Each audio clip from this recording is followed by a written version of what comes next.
नमस्कार, जय माता दी। मैं हूँ आपकी अपनी लाइफ डिजाइनर जीतू आचार्य। शंखनाद में आपके सामने फिर से हम हाजिर हैं। माँ ब्रह्मचारिणी की जब हम बात करते हैं, दूसरी देवी की हम बात करते हैं, और ये दुर्गा का दूसरा स्वरूप है।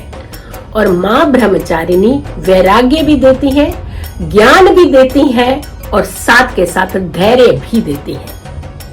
तप की देवी कहा जाता है इसे, यानी ब्रह्मचारिणी का मतलब ब्रह्म मीन्स तप करना, और आचरण मीन्स उसे ज्ञान को हासिल करना, ज्ञान को पाना।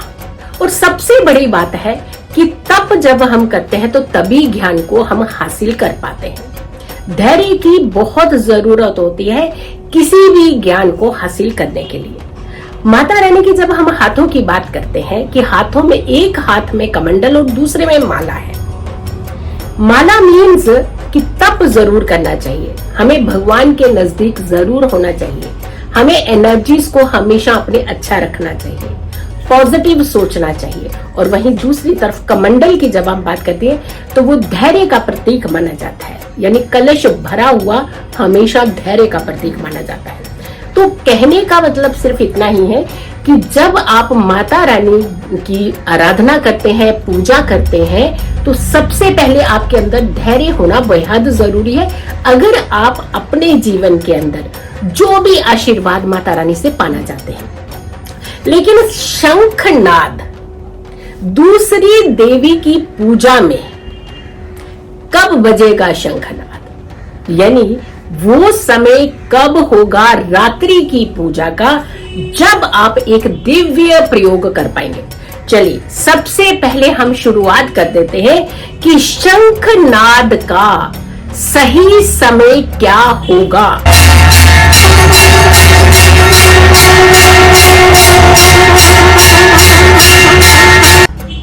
ध्वनि से आप सुनिए, अंदाजा लगाइए, और उसके बाद अपनी वाइब्रेशंस को पॉजिटिव कीजिए, अच्छा सोचिए, धैर्य से आप इस उपाय को कीजिएगा।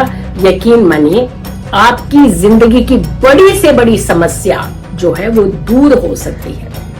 कई बार हम लोग कहते हैं कि हमारा फोकस नहीं होता, कई बार हम कहते हैं कि हमारा मन बहुत विचलित रहता है, कई बार हम कहते हैं कि हमारे पास ये सब चीजें नहीं है, जबकि सब कुछ होता है, लेकिन एक शांति, एक धैर्य नहीं होता है, जिसके चलते आप किसी भी चीजों का आनंद नहीं ले पाते हैं। तो धैर्य होना बेहद जरूरी होता है। तो आपके ये शंखनाद कब बजने जा रहे हैं? रात के 11 बजे आपने इस उपाय को करना है। शंखनाद की ध्वनि से आप इस उपाय को करना शुरू कर दीजिए। ये समय जो है बहुत एग्जैक्ट समय पर ही आपने इन उपायों को करना है, इसीलिए हमने दिव्य प्रयोग बताए हैं, रात्रि के प्रयोग बताए, क्योंकि नवरात्रि में रात्रि की पूजा का ही खास महत्व होता है। लेकिन आपने एक प्रॉमिस करना है कि इन प्रयोगों को, इन दिव्य उपायों को आपने बहुत सारे लोगों को जरूर शेयर करना, ताकि हर कोई अपनी समस्याओं से निजात पा सके, अपनी समस्याओं से बाहर निकल सके। तो माता रानी का नाम लेते हुए, जय माता दी लिखते हुए इस वीडियो को आगे भी आप शेयर कीजिए, ताकि और लोग भी इस उपाय को कर सके। तो शंखनाद बजने जा रहा है।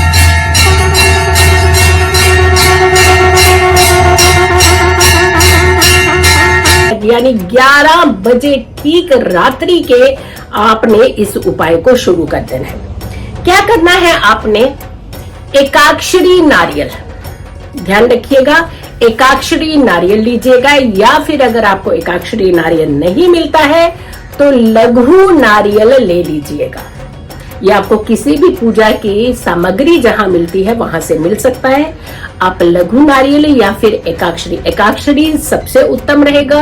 अगर एकाक्षरी नहीं मिलता है तो लघु नारियल ले लीजिएगा, और आपने एक पात्र के अंदर, चाहे वो मिट्टी का बर्तन हो सकता है या फिर कोई भी एक बर्तन जिसके अंदर आप कपूर जला सके, कपूर को जलाना है, और उसके बीच में ओम दुम दुर्गाए नमः इस मंत्र का जाप करते हुए एकाक्षरी नारियल या फिर ये कहें कि लघु नारियल को आपने उस कपूर के अंदर आहुति दे देनी है। समय रात्रि का 11 बजे ही रहेगा, और तब तक आपने ओम दुम दुर्गाय नमः इस मंत्र का जाप करते रहना है जब तक वो एकाक्षरी नारियल जो है वो भस्म का रूप ना ले ले।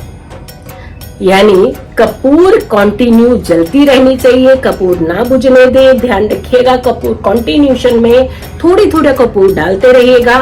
ध्यान रखिएगा, आसन जरूर अपने नीचे रखिएगा, बिना आसन के नहीं बैठना है। और ये तब तक आपने कपूर उसमें डालते रहना है जब तक वो एकाक्षरी नारियल जो है वो भस्म का रूप ना ले। अगली सुबह आपने क्या करना है, ये जो भस्म का रूप ले लिया होगा आपके एकाक्षरी नारियल ने, इसे आपने सुबह उठ करके नहा धो करके इसे एक डिबिया में बंद कर लेना है। हर दिन कान के पीछे इसका तिलक लगाना है। मात्र कुछ दिनों के अंदर ही आप देखिएगा, ना आपको नजर लगेगी, आपके अंदर एक धैर्य आना शुरू हो जाएगा। आपके जीवन की जितनी रुकावटें हैं वो दूर होना शुरू हो जाएगी। आप जो अपने जीवन में पाना चाहते हैं उसके लिए रास्ता बनना शुरू हो जाएगा। आपका मन इधर उधर नहीं भटकेगा, विचलित नहीं होगा। आपके अंदर एक शांति आएगी और साथ के साथ पूजा भक्ति में भी आपका मन लगेगा। तो आप ये सोचिए कि जब इतनी सारी चीजें मां ब्रह्मचारिणी आपको देने को तैयार है तो आपको धैर्य के साथ इस उपाय को करना है। सिर्फ इतना ही नहीं, मां ब्रह्मचारिणी का ही खाली आशीर्वाद नहीं मिलने वाला आपको, इसके अलावा आपको 10 महाविद्याओं में से छिन्नमस्ता विद्या का आपको आशीर्वाद मिलेगा। यानी वो शक्ति भी, छिन्नमस्ता विद्या की शक्ति भी आपको मिलेगी। तो 10 महाविद्याओं में से भी देवियों का आपका आशीर्वाद मिलेगा आपको। तो आपने इस उपाय को धैर्य से करना है, शांति से करना है और इस उपाय को आपने बहुत सारे लोगों को भी शेयर करना है। तो शंखनाद में मां ब्रह्मचारिणी की पूजा में आज इतना ही।